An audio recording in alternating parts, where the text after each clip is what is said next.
Most welcome. ہم آپ کو سوال اطفال میں خوش آمدید کہتے ہیں. تشریف رکھیے.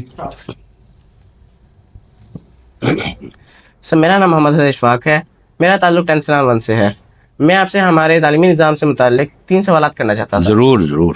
میرا پہلا سوال ہماری کتابوں کے اندر درج معلومات کے متعلق ہے کہ وہ معلومات موجودہ زمانے کے معلومات کے مطابق نہیں ہے.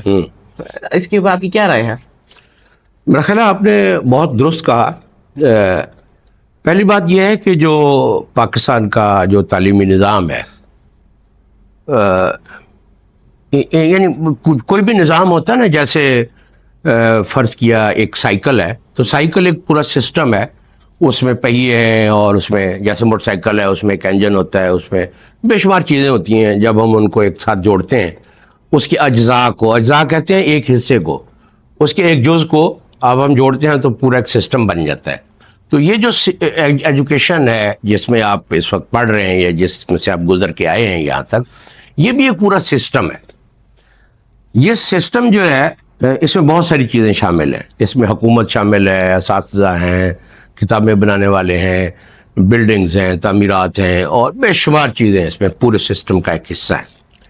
یہ جو سسٹم تھا نا، یہ انگریزوں نے بنایا تھا. ٹھیک ہوگی بات؟ انگریزوں نے یہ سسٹم اس لیے بنایا تھا، اور سر سید احمد خان جو ہیں وہ انگریزوں کے ساتھ شانہ بشانہ کام کر رہے تھے. انہوں نے انگریزوں سے کہا کہ میں اپنی قوم کو جدید بنانا چاہتا ہوں، جدید تعلیم یافتہ بنانا چاہتا ہوں، تاکہ یہ جدید زمانے میں ترقی کر سکے. تو یہ جو کتابیں ہیں، یہ لکھنے کا جو بنیادی حق ہے، رائٹ ہے، رسپانسبلٹی ہے، ذمہ داری ہے، وہ استاد کی ہے کہ ہمارا استاد اتنی صلاحیت رکھتا ہو کہ وہ یہ کتاب لکھ سکے، اور وہ کتاب لکھتے ہوئے وہ اپنے پڑھانے کے تجربے، بچے کی ضروریات اور زمانے کی ضروریات کو وہ اس کتاب کے اندر پیش کر سکتا ہو. تو اب جو کتابیں بنتی ہیں نا، یہ سرکاری اہلکار سفارش پر کسی کو بلا لیا، وہاں بٹھا لیا، تو ویسٹ کی جو کتابیں ہیں ان کی نقل لگا لی، اور کٹ پیسٹ جسے کہتے ہیں وہ کر لی. اور جو پبلشرز ہیں، کتابیں چھاپنے والے لوگ ہیں، ان کے کچھ مفادات ہوتے ہیں تو وہ ساتھ مل جاتے ہیں. تو اس لیے ہماری جو ٹیکسٹ بکس ہیں وہ بہت لو کوالٹی کی ہیں. اور میں آپ سے اس لحاظ سے متفق ہوں کہ ہماری یہ کتابیں جو ہیں، یہ بچے کی، جیسے آپ بطور انسان ایک اخلاقی وجود ہیں، تو آپ کی اخلاقی ضروریات کو، آپ کی یہ جو اس وقت دنیاوی ضروریات ہیں ان کو، اور آپ ذہنی طور پر علم میں جتنا آگے بڑھتے ہیں ان ضروریات کو یہ کتابیں پورا نہیں کرتی. میں آپ سے اس بات میں متفق ہوں کہ بہت ہی گھٹیا اور بہت ہی سب سٹینڈرڈ قسم کی کتابیں ہیں. اور یہ کتابیں ہمارے نصیب میں کیوں لکھی ہوئی ہیں؟ اس لیے کہ پچھلے 200 سال سے اسی طرح کی کتابیں لکھی جا رہی ہیں، اور جو پڑھانے والے ہیں ان کی صلاحیتیں بھی وقت سے ساتھ ساتھ کم ہو گئی ہیں. اس میں جو اہم بات ہے نا اسد صاحب، وہ دیکھنا ضروری ہے کہ اس پورے نظام میں جو بہت بڑی تبدیلی آئی ہے پچھلے کم از کم 30-35 سال میں، وہ یہ ہے کہ اس پورے سسٹم میں ٹیچر کا وجود ختم ہو گیا. ٹیچر سے نہ کوئی پوچھتا ہے کہ بھئی کتاب کیسے بنانی ہے، نہ ہمارے ٹیچر بیچارے کوئی دلچسپی ہے. اس کے معاشی مسائل اتنے زیادہ ہیں، اور معاشرے میں بھی اس کی کوئی حیثیت جو ہے وہ اس کو کوئی ریکگنائز کرنے کے لیے تیار نہیں ہے. تو اس لیے یہ صورتحال پیدا ہو گئی ہے. ابھی پچھلے دنوں ہمارے محترم وزیر اعظم نے اعلان کیا کہ وہ تعلیمی ایمرجنسی 4 سال کے لیے نافذ کرنا چاہتے ہیں. تو ایمرجنسی نافذ کر کے وہ اس اعلان سے کم از کم ایک بات کا اندازہ ہوتا ہے کہ ہماری تعلیم جو ہے وہ بالکل فنا ہو گئی ہے. اور جب تک کوئی فوری اور دور رس اور گہرے انتظامات نہ کیے گئے تو یہ تعلیم جو تھوڑی بہت رہ گئی ہے یہ بھی ختم ہو جائے گی. اس میں آپ سے اتفاق کرتا ہوں کہ ہماری کتابیں بہت سب سٹینڈرڈ ہیں، بڑی گھٹیا ہیں. وہ طالب علم کی جو انسانی ضروریات ہوتی ہیں، اخلاقی، تعلیمی اور ذہنی ضروریات ہوتی ہیں ان کو، اور اس کا جو عہد ہے جس زمانے میں وہ طالب علم زندگی گزار رہا ہے، وہ نہ اس کو ریفلیکٹ کرتی ہیں نہ طالب علم کی ضروریات کو پورا کرتی ہیں. سر تعلیمی نظام کے متعلق میرا دوسرا سوال یہ تھا جی جی کہ ہماری کہ تعلیمی نظام جو ہمارا ہے وہ کنسیپچول اسٹڈیز کو پروموٹ نہیں کرتا جی بلکہ وہ میمورائزیشن کو پروموٹ کرتا ہے, اس کو فروغ دیتا ہے. جی تو سر اس کی وجہ کیا ہے اور آپ کی اس پہ اور اس کو بہتر کیسے بنایا جا سکتا ہے؟ بہت اچھی بات کی آپ. دیکھیں اس میں جیسا میں نے تھوڑی دیر پہلے عرض کیا کہ یہ جو تعلیم کا نظام ہے نا, اس کا ایک جز بھی ہم نے نہیں بنایا. اس پورے نظام کو انگریزوں نے تشکیل دیا. انہوں نے جیسے آپ گھر بناتے ہیں تو گھر میں اس کا نقشہ آپ بناتے ہیں, اس میں اینٹیں آپ مزدوروں سے لگواتے ہیں, اس کا رنگ کیسا ہوگا, کتنے کمرے ہوں گے. تو یہ پورے کا پورا نظام جو ہے اپنی کلیت میں, کلیت کا مطلب سارے کا سارا, یہ نظام انگریزوں نے بنایا تھا. ٹھیک ہو گیا. جب انگریز یہاں آئے تو انگریزوں کی جو حکومت ہے اس کو استعمار کہتے ہیں. کیا کہتے ہیں؟ استعمار. استعمار کا مطلب ہے کہ جب یورپی قومیں باقی جگہوں پر جا کر وہ اپنی جدید ٹیکنالوجی کے ذریعے سے وہاں غالب آ گئیں, ان لوگوں کے کلچر کو, ان کی معیشت کو, ان کی زندگیوں پر انہوں نے قبضہ کر لیا اور وہاں اپنے خیالات کو رائج کرنا شروع کیا. ٹھیک ہوگی بات. تو جو انگریز تھے نا, انہوں نے ایک کام کیا. اگر کسی قوم کو تباہ کرنا ہو تو پہلے اس کی جیب خالی کرتے ہیں. جیب خالی کرتے ہیں بندوق کے ذریعے سے کہ سارا کچھ لوٹ لو, جیسے انگریزوں نے یہاں سے لوٹا. پہلی یہ ہے کہ جیب خالی کر دو, دوسری یہ ہے کہ ان کا ذہن خالی کر دو. کیا کر دو؟ ذہن لوٹ لو. تو ذہن جو ہے وہ کیسے لوٹتے ہیں؟ جب آپ کسی قوم کی جو لینگویج ہے, جو زبان ہے, آپ جب اس کو ڈسٹروائے کر دیتے ہیں تو اس قوم کا ذہن آپ لوٹ لیتے ہیں. وہ قوم اس قابل نہیں رہتی کہ وہ سوچ سکے, وہ اپنے خیالات کا اظہار کر سکے, وہ اس دنیا کے بارے میں کوئی نقطہ نظر پیش کر سکے.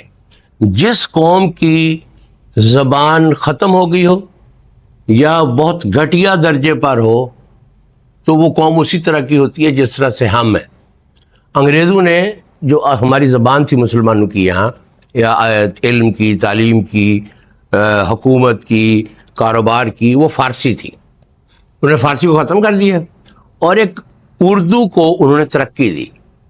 ترقی کیا دی؟ اس کو ایک بالکل نئی طرح کی زبان بنا کے اس کی کتابیں لکھیں اور ان کو یہاں رائج کر دیا. آپ نے یہ کہا ہے کہ جی ہمارے بچے جو ہیں اس کو رٹا لگاتے ہیں, ان کو سمجھ نہیں آتی, اس کی کنسیپچول انڈرسٹینڈنگ نہیں ہوتی. جی. کنسیپچول انڈرسٹینڈنگ اسد صاحب اس وقت ہو سکتی ہے جس وقت آپ کوئی زبان رکھتے ہوں اور زبان سے آپ چیزوں کو سمجھنے کا راستہ بناتے ہوں. جب ہماری کوئی زبان ہی نہیں ہے, ہمیں کوئی چیز سمجھ ہی نہیں آتی. کنسیپچول انڈرسٹینڈنگ کا مطلب یہ ہے کہ ہم زبان کے ذریعے کسی چیز کو سمجھنے کی صلاحیت رکھتے ہیں. جب ہماری کوئی لینگویج ہی نہیں ہے تو ہم چیزوں کو کیسے سمجھ سکتے ہیں؟ پھر واحد راستہ ایک رہ جاتا ہے کہ ہم چیزوں کو یہاں سے لے کر یہاں تک رٹا لگا لیں. جی. اور ویسا ہی امتحان ہے. ہماری جو حکومت ہے اس نے جو امتحانات بنائے ہوئے ہیں وہ بھی ویسے ہی ہیں, وہ رٹے کو پروموٹ کرتے ہیں. یہ کام انگریزوں نے اس لیے کیا کہ ان لوگوں کو غلام رکھا جا سکے. اگر آپ کا ذہن کام کرنے لگ گیا ہے تو آپ غلامی سے نکل آتے ہیں. تو انسان ہونے کا سب سے بڑا شرف یہ ہے کہ وہ ایک آزاد شعور رکھتا ہے, آزاد ذہن رکھتا ہے. تو آزاد ذہن کیسے پیدا ہوتا ہے؟ اس میں جو بنیادی ترین چیز ہے وہ لینگویج ہے. تو اب آپ دیکھیں, نہ کسی کو انگریزی آتی ہے, نہ اردو آتی ہے, نہ پنجابی آتی ہے, نہ سرائکی آتی ہے. یہاں تو کوئی زبان ہی نہیں آتی. تو اس لیے یہ بحران پیدا ہو گیا اور ہم رٹے پر منتقل ہو گئے اور امتحانی سوالات کو یاد کر کے نمبر لے لیتے ہیں. اس کے بعد پھر کوئی نوکری مل جاتی ہے, پھر وہ نوکری میں ساری عمر گزار کے تو پھر فارغ ہو جاتے ہیں. یہ مسئلہ ہے, اس میں لینگویج نہیں ہے. سر اس نظام کو بہتر کرنے کے لیے ہم کیا اقدامات اٹھا سکتے ہیں؟ دیکھیں, اس میں سب سے پہلی بات یہ ہے کہ ہمیں یہ شعور ہونا چاہیے, یعنی ہمیں یہ معلوم ہونا چاہیے ذہنی طور پر کہ یہ نظام کس نے بنایا ہے. پہلی بات یہ. دوسرا ہمیں معلوم ہونا چاہیے کہ یہ نظام کیسا بنایا گیا. ٹھیک ہو گیا؟ جی پہلی بات کس نے بنایا ہے, کیسا بنایا ہے. تو جو چیزوں کی سٹرکچر یا ساخت ہوتی ہے, سمجھتے ہیں نا, مثلا میز ہے, میز کی ساخت جو ہے وہ کرسی کی ساخت سے مختلف ہے. جی اس کی ساخت جو ہے وہ اس کے مقصد کے لیے ہے کہ اس پر ہم کوئی چیز رکھ سکیں, اور کرسی کی ساخت کا مطلب یہ ہے کہ ہم اس پر بیٹھ سکیں. تو جو چیزوں کی سٹرکچر ہوتی ہے یا ساخت ہوتی ہے وہ ان کے فنکشن کو ریفلیکٹ کرتی ہے. ان کے مثال کے طور پہ ہم جب کمرے میں داخل ہوں گے تو آ کے کرسی پر بیٹھیں گے, میز پر تو نہیں بیٹھیں گے نا. نہیں اچھا, کرسی پر کیوں بیٹھیں گے کہ ہمیں پہلے سے پتہ ہے کہ کرسی بیٹھنے کے لیے اور میز جو ہے وہ بوتل رکھنے کے لیے یا یہ چیز رکھنے کے لیے. تو یہ جو سسٹم بنایا گیا ہے, اس کی جو سٹرکچر ہے, اس کا ایک ہی مقصد تھا کہ یہاں کے لوگوں کا جو ذہن ہے اس کو اس طریقے سے بنایا جائے کہ وہ ہماری غلامی پر فخر کرے, ہماری غلامی پر فخر کرے. جی تو جب ہم اس سسٹم کو, آپ کہتے ہیں اسے کیسے تبدیل کیا جا سکتا ہے یا بہتر کیا جا سکتا ہے, اس کا صرف ایک ہی رستہ ہے. ہم اس سسٹم کی تاریخ سے باخبر ہوں کہ کن لوگوں نے بنایا, کس مقصد کے لیے بنایا.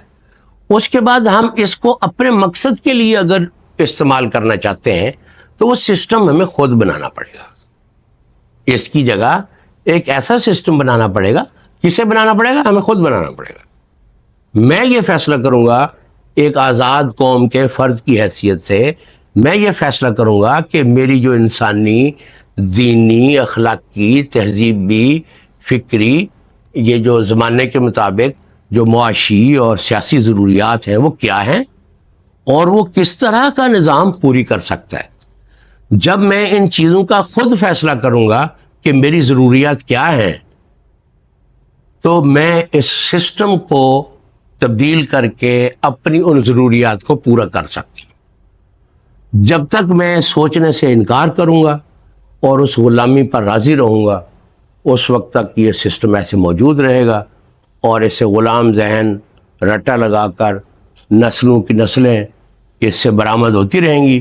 جو نوکری پر فخر کر کے اور ڈبل روٹی کھا کے, جیسے اکبر الہ آبادی کہتے ہیں, اور وہ پھول کر آخر کار اس دنیا سے چلے جائیں گے. تو اس کا جو تقاضا ہے وہ یہ ہے کہ ایک آزاد قوم کے فرد کی حیثیت سے ہم اس تعلیم کو اپنی ضروریات کے مطابق بنانے کی صلاحیت رکھتے ہوں. اگر ہم وہ صلاحیت پیدا کر لیں تو اس پورے سسٹم کو اپنی ضروریات کے مطابق بنایا جا سکتا. Thank you sir. جی most welcome, most welcome, you are always welcome. مجھے بہت خوشی ہوئی, آپ نے بہت اچھے سوالات پوچھے.